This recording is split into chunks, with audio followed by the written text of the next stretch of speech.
അന്നൊരു നാൾ ബേഥ്ലേഹേം ഗോശാലയിൽ രാജാധിരാജനേശു പിറന്നു. മറിയത്തിൻ മടിത്തട്ടിൽ ജോസഫിൻ തണലിൽ യഹൂദിയ രാജാവ് പുൽക്കൂട്ടിൽ ഭൂജാതനാ. അന്നൊരു നാൾ ബേഥ്ലേഹേം ഗോശാലയിൽ രാജാധിരാജനേശു പിറന്നു.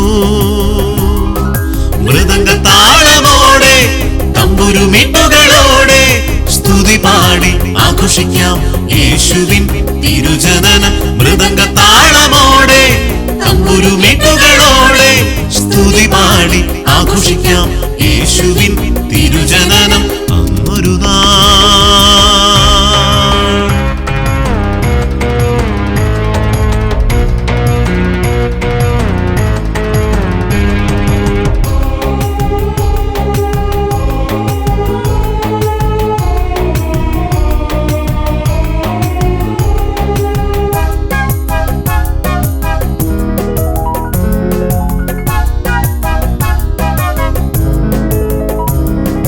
മൂന്നു ജ്ഞാനികൾ നക്ഷത്രം നോക്കി ബേഥ്ലേഹേം പട്ടണത്തിൽ. മൂന്നു ജ്ഞാനികൾ നക്ഷത്രം നോക്കി ബേഥ്ലേഹേം പട്ടണത്തിൽ.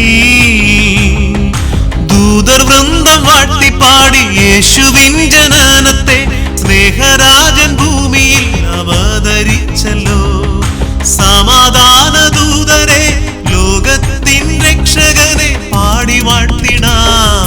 മൃദംഗതാളമോടെ തമ്പുരുമിട്ടുകളോടെ സ്തുതി പാടി ആഘോഷിക്കാം യേശുവിൻ തിരുജനനം. മൃദംഗതാളമോടെ തമ്പുരുമിട്ടുകളോടെ സ്തുതി പാടി ആഘോഷിക്കാം യേശുവിൻ തിരുജനനം.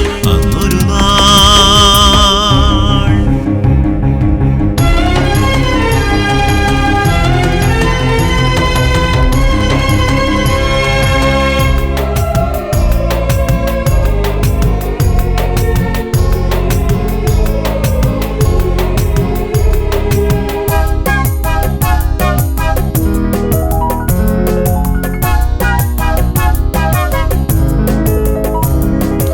എന്റെ പാപത്തെ നീക്കിയിടുവാൻ എനിക്കായി ജനിച്ചുവല്ലോ.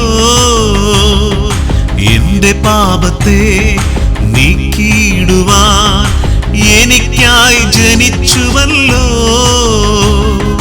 ജീവനുള്ള അപ്പമായി എന്റെ ഉള്ളിൽ വസിക്കാൻ ദൈവപുത്രൻ ഭൂമിയിൽ ജനിച്ചുവല്ലോ. സമാധാന ദൂതരെ ലോകത്തിൻ രക്ഷകനെ പാടി വാഴ്ത്തിടാം. അന്നൊരു നാൾ ബേഥ്ലേഹേം ഗോശാലയിൽ രാജാധിരാജനേശു പിറന്നു. മറിയത്തിൻ മടിത്തട്ടിൽ ജോസഫിൻ തണലിൽ യഹൂദിയ രാജാവ് പുൽക്കൂട്ടിൽ ഭൂജാതനാ. അന്നൊരു നാൾ ബേഥ്ലേഹേം ഗോശാലയിൽ രാജാധിരാജനേശു പിറന്നു.